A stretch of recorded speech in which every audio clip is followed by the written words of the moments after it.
నమస్తే, welcome to our channel. నేను మెస్సిరి.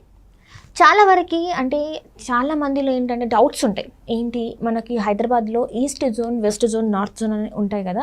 So ఈ జోన్ అంటే ఇటు సైడ్ పెడితే ఇన్వెస్ట్మెంట్ పెడితే మంచిది. ఇప్పటివరకు అయితే హైదరాబాద్లో వెస్ట్ జోన్ మాత్రమే చాలా అంటే పెట్టుబడులు పెట్టిన వాళ్ళకి పెరిగాయి.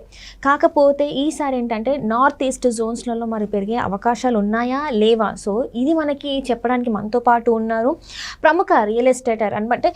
చాలా వరకు తను ఒక గత 20 సంవత్సరాల నుంచి వెళ్ళి రియల్ ఎస్టేట్ రంగంలో దిగ్గజంగా ఉన్నారు.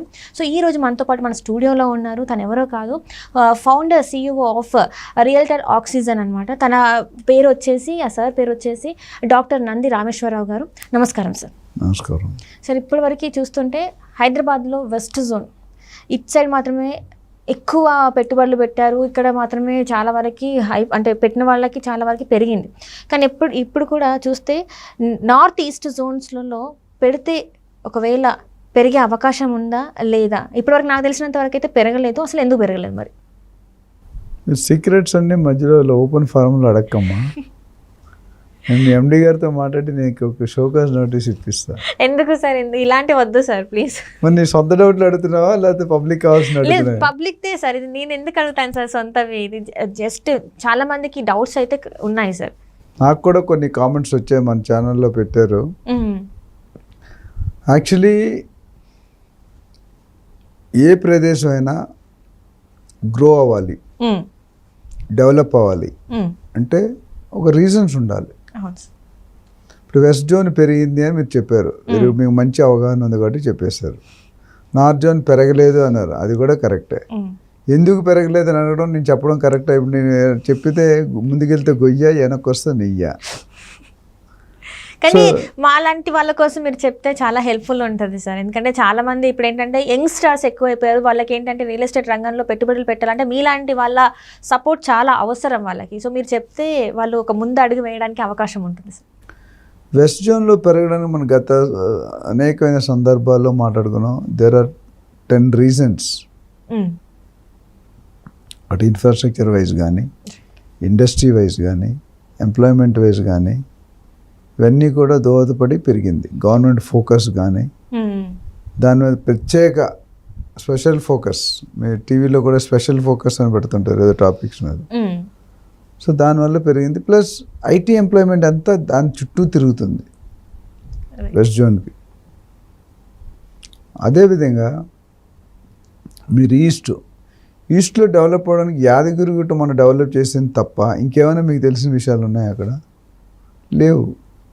అట్లనే నార్త్లో కూడా జీనోమ్ వ్యాలీ అనేది పెట్టారు తప్ప ఇంకేం లేవు.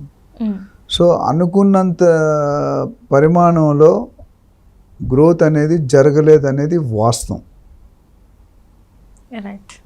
కానీ పాజిటివ్ శుభవార్త ఫర్ ఇన్వెస్టర్స్ అంటే ఫ్యూచర్లో మాత్రం పెరగబోతున్నాయి.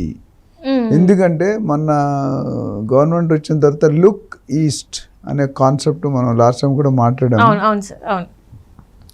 ఆ లుక్ ఈస్ట్ అనే దాంట్లో మెగా ప్లాన్ ఏమని చెప్పారు, ప్రణాళిక అంటే స్పెసిఫిక్గా మెట్రో కానీ, ఇప్పుడు చౌటుప్పల్ దాకా ప్లాన్ చేస్తారు. RRR పాయింట్ కూడా అక్కడ టచ్ అవుతుంది. ఇటు షాద్ నగర్, అటు చౌటుప్పల్, ఇటు సంగారెడ్డి దగ్గర అన్నీ. సో ఇవన్నీ కూడా గ్రోత్ పరిణామాలు. ఒకటి మెట్రో, రెండోది RRR, మూడోది కొన్ని industry, sports city, health city, industrial Jones, special economic zones, ఇవి ప్లాన్ చేయమని ఆదేశాలు ఇవ్వబట్టాయి. దానికి అంటే అది ఇచ్చారంటేనే స్టార్ట్ అవ్వదు. కాకపోతే వెస్ట్ జోన్లో అవుతున్నంత స్పీడ్గా ఇప్పుడు అవ్వదు. అందుకనే రేట్లు అక్కడ బాగా తక్కువ ఉన్నాయి. మీకు ఇప్పుడు వరంగల్ హైవే కానీ, మీరు విజయవాడ హైవే కానీ తీసుకుంటే రేట్లు పెద్దగా లేవు. రామోజీ ఫిలిం సిటీ తప్ప ఆ రోడ్లో ఎక్కడి వరకు పెరగలేదు కదా. ఇప్పుడు ఇబ్రహీంపట్నమును తురకపల్లి, ఇబ్రహీంపట్నంకి పైలట్ ప్రాజెక్ట్గా చేయమన్నారు సాటిలైట్ టౌన్షిప్. అదేవిధంగా నార్త్లో ఇంకా ప్లానింగ్ స్టేజ్లో ఉంది. అది కూడా ఐ థింక్ ఈస్ట్ తర్వాత నార్త్ మీద కూడా ఫోకస్ చేయడం జరుగుతుంది. సౌత్లో మీరు చెప్పింది 100% కరెక్ట్ కాదు, బట్ కొంతవరకు గ్రోత్ జరిగింది సౌత్లో. మొన్న ఫార్మాసిటీ తీసేయడం వల్ల కొద్దిగా డిస్టర్బ్ అయింది. తుక్కుగూడ వరకు ఆల్రెడీ బాగా హైప్స్ ఉన్నాయి, రేట్లు అంతా 60, 70, 80,000 అమ్ముతున్నారు తుక్కుగూడలో. దాని తర్వాత వచ్చేది మీకు కందుకూరు, యాచారము, కడతాలు, అమంగలు, కలవకుర్తి ఈ రోడ్లు ఉన్నాయి. సో అది టెంపరీ గ్యాప్. ఒకసారి 6,000 acresలో green city, mega green city plan చేయమని ఆదేశాలు ఇవ్వబడ్డాయి. అదేవిధంగా నాకు ఊహ ఉన్నంత వరకు ఫార్మా సిటీ ఒక పార్ట్ అక్కడ రావచ్చు అని నేను అనుకుంటున్నాను. ఎక్కడ శ్రీశైలం హైవేలోనే మొత్తం 20,000 ఎకరాలకి ఒక 10-12 శాటిలైట్ టౌన్షిప్స్ చేయమన్నారు. శాటిలైట్ టౌన్షిప్స్ చెప్పారు, అట్లనే ఫార్మా క్లస్టర్స్ అని చెప్పారు, ఫార్మా విలేజెస్, ఫార్మా. సో మన ఓఆర్ఆర్ అనేది 165 kilometers స్ప్రెడ్ సర్కిల్, RRR అనేది 330 kilometers స్ప్రెడ్. సో ఓఆర్ఆర్కి RRRకి మధ్యలో ఇవన్నీ కూడా వచ్చే సందర్భాలు ఉన్నాయి, అవకాశాలు. అంటే మొత్తం స్టేట్ మొత్తం మీకు కవర్ అవుతుంది, అంటే ఆ మధ్యలో. ఇప్పుడు ఇంకో విషయం ఏంటంటే మీకు రేవంత్ రెడ్డి గారు స్టేట్ని 3 విధాలుగా విభజించారు. ఒకటి అర్బన్ ఏరియా, ఇంకోటి సబర్బన్ ఏరియా, ఇంకోటి రూరల్ ఏరియా. అర్బన్ ఏరియాలో ఆల్మోస్ట్ గ్రోత్ జరిగిపోయింది, ఆల్మోస్ట్ 70-80%. ఇప్పుడు గ్రో అయిపోయి శాటిలైట్ టౌన్షిప్ కానీ, శాటిలైట్ సిటీలు కానీ, అంటే ఫార్మా క్లస్టర్స్ కానీ, హెల్త్ సిటీ కానీ, స్పోర్ట్స్ సిటీ కానీ, ఎస్సీజెడ్లు కానీ, ఇవన్నీ కూడా ఈ నెక్స్ట్ దీంట్లో రాబోతున్నాయి. అండ్ సీఎం రేవంత్ గారి ఆకాంక్ష ఏంటంటే, అంటే ప్లానింగ్, తెలంగాణ బార్డర్ నుండి హైదరాబాద్కి రావడానికి, మెయిన్ సిటీ రావడానికి ఇప్పుడు 3-4-5 గంటలు పడుతుంది. అవును సార్. కానీ ఈ RRR ఒక్కసారి యాక్షన్లోకి వచ్చి, ఆపరేషన్లోకి వచ్చిందంటే 1.5 to 2 hours. సో దీనివల్ల ఎంత ట్రాఫిక్, ఎంత పొల్యూషన్, ఎంత పెట్రోల్ కన్జంప్షన్ తగ్గుతుందో ఆలోచించండి.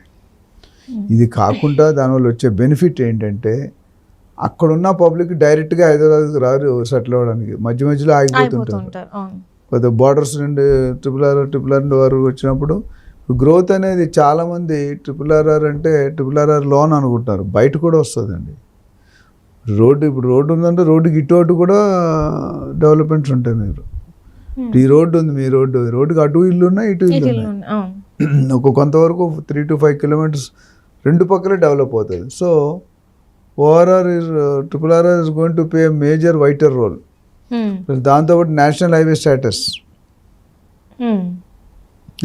స్టేటస్ వచ్చింది. సో ఈస్ట్ ప్లస్ నార్త్ మీకు ఏమవుద్దంటే స్లో వేలో పెరుగుతుంది. ఫస్ట్ ఈస్ట్ మీద అటాక్ చేస్తున్నారు, కొన్ని రోజులు అయిన తర్వాత నార్త్ కూడా అటాక్ చేసినప్పుడు ఇప్పుడు ఎవరైతే డబ్బులు ఉండి కొనుక్కుని ఒక 10 సంవత్సరాలు నేను డిస్టర్బ్ చేయకుండా ఉంటాను అంటే మాత్రం ఈస్ట్లో ఇన్వెస్ట్ చేసుకోవచ్చు.